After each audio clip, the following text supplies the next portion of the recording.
시의 치료적 효능을 우리에게 충분히 느낄 수 있게 해주는 시인 한 분을 모시고 대화를 나눠보고자 합니다. 오늘 락포엠에서 초대한 시인은 이재무 시인을 모셨습니다. 여러분 박수로 환영해 주시기 바랍니다. 네, 선생님 반갑습니다. 반갑습니다. 네, 자리하시죠. 네. 네, 멋지시죠? 네, 대답이 큽니다. 네, 감사합니다. 네, 일단 여러분께서 익히 알고 계시겠지만 이재무 시인에 대해서 여러분께 잠시 소개 말씀을 드리도록 하겠습니다. 1985년에 문학과 사회 그리고 실천문학 등을 통해서 작품 활동을 시작하셨습니다. 불교신문 논설위원을 지내셨고요. 현재 한신대학교 대학원 서울디지털대학 등에서 시창작 강의를 하고 계십니다. 상도 많이 타셨습니다. 윤동주 문학대상, 서울시 문학상, 난고 문학상, 편운 문학상 등을 수상하신 바 있습니다. 시집으로 섣달금음, 온다던 사람 오지 않고 벌초, 몸에 피는 꽃, 위대한 식사, 시간의 금을 푸른 고집, 저녁 6시 아직도 많이 남았습니다. 경쾌한 요랑, 슬픔에게 무릎을 꿇다 외에 시선집, 기류의 식사, 그리고 오래된 농담, 연십, 누군가 나를 울고 있다면, 시평집, 사람들 사이에 꽃이 필 때, 산문집이 있습니다. 생의 변방에서 세상에서 제일 맛있는 밥, 그리고 공저, 우리 시대 민족신 신경님을 찾아서 대표시 대표평론, 긍정적인 밥이 있습니다. 끝났습니다. 박수 한번 주십시오. 네, 대단하시죠. 네, 평상 써야 평생도록 작품을 써야 시인이라고 구상 선생님께서 말씀하셨는데 역시 그에 걸맞는 분인 것 같습니다. 먼저 글을 잘 쓰고 싶다는 생각은 우리 모두 있잖아요. 여러분도 있으시죠? 네, 아마 모두의 바람일 텐데 글을 정말 잘 쓰려면 어떻게 하면 좋을 것인지 선생님께서 저희들을 좀 도와주시는 차원에서 말씀을 좀 주십시오. 예, 그 돌아가신 그 시인 그 기형도 시인이라고 혹시 아시죠? 네. 예, 그분의 시에 그 질투는 나의 힘이다. 뭐 이런 기절이 있어요. 나중에 그 제목으로 영화도 나온 걸로 알고 있는데 일단 그 어떤 방면이든 질투가 있어야 되었습니다. 질투. 나보다 글을 잘 쓴 사람을 보면 감동을 느낌과 동시에 질투를 느끼겠습니다. 셈이 나서 나도 셈이 잘해야지. 나겠죠. 예. 이게 내가 써야 되는데 내가 선수를 뺏겼다. 뭐 이런 그러니까 질투라는 것이 반드시 나쁜 것만은 아닙니다. 욕망이라는 것을 대부분 사람들이 이제 부정적인 개념으로 많이 이해를 하는데 때에 따라서 욕망은 발전의 동력이 될 수도 있습니다. 그렇죠. 그러니까 바람직한 욕망을 포기할 필요는 없죠. 글 쓰는 욕망 가질 필요가 있습니다. 그리고 욕심을 내야 되겠고. 그런데 어떤 방면이든 내가 좋아하고 지향하는 그 방면에 대해서는 투자를 아끼지 말아야 됩니다. 그래서 이제 글쓰기도 투자가 필요한데 한마디로 말해서 공짜는 없습니다. 그래서 그 투자는 뭐냐? 지적 투자라고 할 수 있어요. 지적 투자. 그렇죠. 지적 투자가 쉽게 말하면 독서를 많이 해야 돼요. 독서를 많이 하고 또 많이 생각하고. 네. 구양수의 삼다 아시죠? 삼다 많이 읽고 많이 아는 척 하셔야 돼요. 많이 읽고 많이 생각하고 많이 써라. 이게 뭐 예전이나 지금이나 여전히 그렇죠. 정답입니다. 예. 그 왜 그런 얘기 있지 않습니까, 선생님? 좋아하는 일을 하면 열정이 생깁니다. 열정은 곧 재능이 되더라고요. 그렇습니다. 예, 네, 재능. 아마 글쓰기도 그에 맞는 게 좋은 아닐까. 말이네요. 열정이 재능이다. 네. 좋은 말. 예. 네. 저도 가끔 이렇게 좋은 말 한 번씩 합니다. 왜냐하면 선생님들께 배워서. 네, 얼마나 좋은 시간입니까? 때로 우리는 시인이 들려주는 시를 듣고 또 그 시에 대한 설명을 들으면서 그 시에 더 많이 다가가기도 합니다. 이재무 선생님의 시 가운데 제부도를 함께 들으시면서 그 시의 세계로 여러분과 함께 저랑 가보시죠. 선생님의 육성으로 직접 청해 듣겠습니다. 박수로 함께 하시기 바랍니다. 제보도 사랑하는 사람과의 거리 말인가 대보도와 제보도 사이 그 거리만큼이면 되지 않겠나. 손 뻗으면 닿을 듯 그러나 닿지는 않고 눈에 삼삼한 사랑하는 사람과의 깊이 말인가? 제부도와 대부도 사이 가득 채운 바다의 깊이만큼이면 되지 않겠나? 그리움 만조로 가득 출렁거리는 간조 뒤에 오는 상봉의 길 개화처럼 열리는 사랑하는 사람과의 만남 말인가 이별 말인가 하루에 2번이면 되지 않겠나? 아주 섭섭지는 않게 아주 물리지는 않게 자주 서럽고 자주 기쁜 것 그것은 사랑하는 이의 자랑스러운 변덕이라네. 감사합니다. 네. 저는 아직 제부도를 가보지 못했거든요. 가보신 분 많이 계시죠? 네. 선생님 시를 듣고 보니까 한번 가보고 싶어집니다. 낭송 잘 들었고요, 선생님. 네, 감사합니다. 네, 땀 나시죠? 예? 땀 나시죠? 아, 땀나네요. 네. 선생님께서 추구하시는 시세계 그리고 지금 방금 들려주신 제부도에 대한 설명을 좀 부탁드리겠습니다.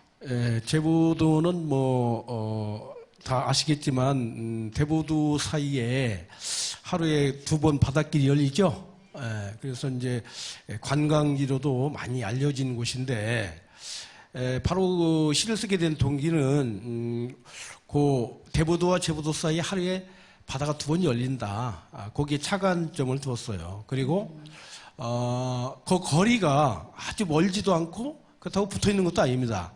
흔히 이제 사랑하는 사람과의 관계를 우리가 잘 조절을 해야 되는데 자칫 잘못하면 사랑한다는 명분으로 상대를 억압하는 경우도 있습니다. 그래서 우리가 사랑 때문에 조절이 잘 안 되죠. 그렇죠. 이제 부부 사이도 그렇고 또 부모와 자식 간에도 이 거리 조절이 실패하게 되면 사랑이 폭력이 되죠. 오히려 억압이 되고 그래서 이제 이 시에서는 사랑하는 사람일수록 일정한 심리적 거리를 지킬 필요가 있다. 아주 멀지도 않았으면 좋겠고 그렇다고 너무 이 심리적 거리가 결핍되면 오히려 그 관계가 악화될 수가 있어요. 그래서 이제 또 이 시에는 마지막에 역설적 표현이 나오는데 사랑하는 사람은 자주 다투고 자주 또 고백하고 그래서 자랑스러운 변덕이다. 네. 그런 정도로 어떻게 설명이 가능할지 모르겠습니다. 네. 변덕. 앞으로는 저희가 제부도에 가면 선생님의 시가 가장 먼저 생각이 날 것 같습니다. 약속 지키시기 바랍니다. 네, 꼭 다녀오겠습니다. 그리고요, 요즘에 다들 힘들다고 하잖아요, 선생님. 아이들은 아이들대로, 그다음에 청년은 청년대로, 중년과 노년도 나름대로 상당히 힘들게, 힘겹게 살아간다고 합니다. 대체 희망은 어디에 있을까 이런 생각을 가끔 해보게 되는데요. 예전에 나폴레옹이, 여러분 잘 아시는 나폴레옹이 이런 말을 했답니다. 아직 내 손에는 비장의 무기가 남아있다. 그것은 바로 뭘까요? 희망이다. 저는 한국 문학이 주는, 우리 사회에 주는 희망이 분명히 있다고 보거든요. 그래서 선생님께서 한국 문학이 주는 희망, 어떤 것이 있을까? 글쎄, 문학이 만병통치약은 아닙니다. 그렇기 때문에 모든 그 불행한 사람들에게 무슨 약재로 이것이 작용을 하는 건 아닌 것 같고, 과거 사실 문화 매체 가운데 문학이 차지하는 역할이 무지 컸죠.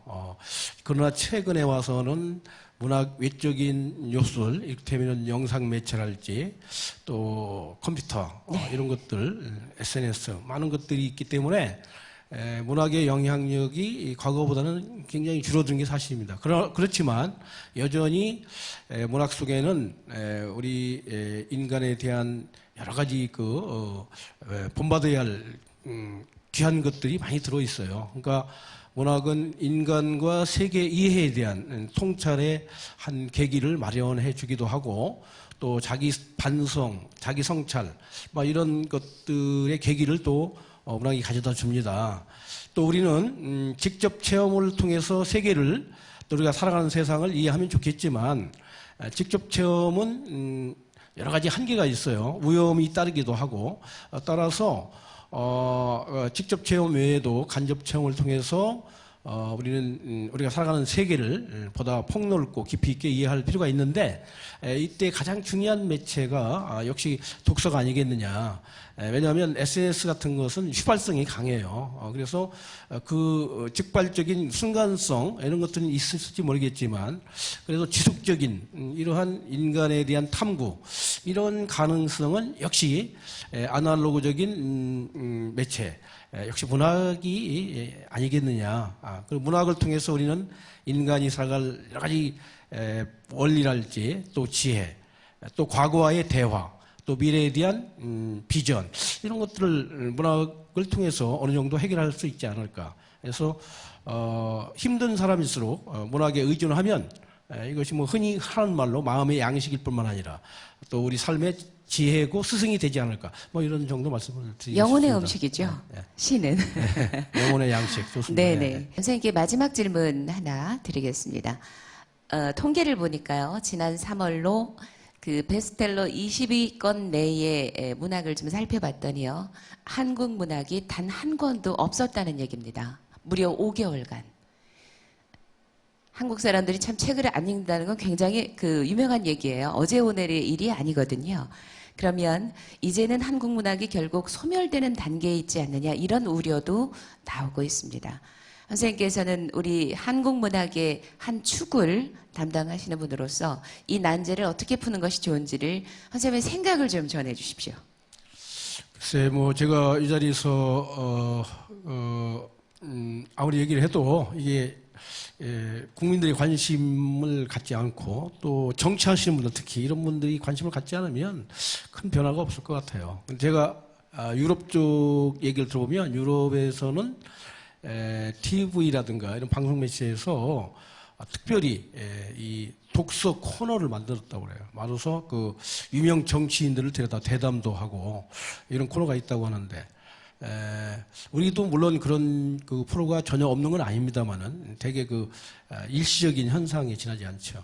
그래서 그런 저는 그런 있습니다. 의미에서 선생님 이 토마토 TV에서 이 락포엠이라는 시로 즐기는 여러 가지를 계속적으로 2014년부터 해오고 있지 않습니까? 참 바람직하고 훌륭한 일이라고 생각합니다. 시청률을 좀 많이 높여가지고 네, 박수 한번 주십시오. 토마토 방송이 많이 알려졌으면 좋겠어요. 예. 네. 네, 선생님 오늘 좋은 말씀 많이 주셨는데요. 시간이 저희가 좀 짧아서 참 너무나 안타깝다 이런 생각이 듭니다. 좋은 말씀 너무 많이 주셔서 마음의 양식이 저는 많이 됐습니다. 일단 오늘 나와주신 선생님께 깊이 감사드린다는 말씀 드리겠습니다. 여러분 오늘 초대 응해주신 선생님께 박수 한번 주시기 바랍니다. 네, 선생님 감사합니다. 네. 네, 마음의 양식이 되는 좋은 시를 써주셔서 우리에게 깊은 생각을, 깊은 사유를 하게 만들어주시는 이재무 시인을 모시고 시인과의 대화를 나눠봤습니다.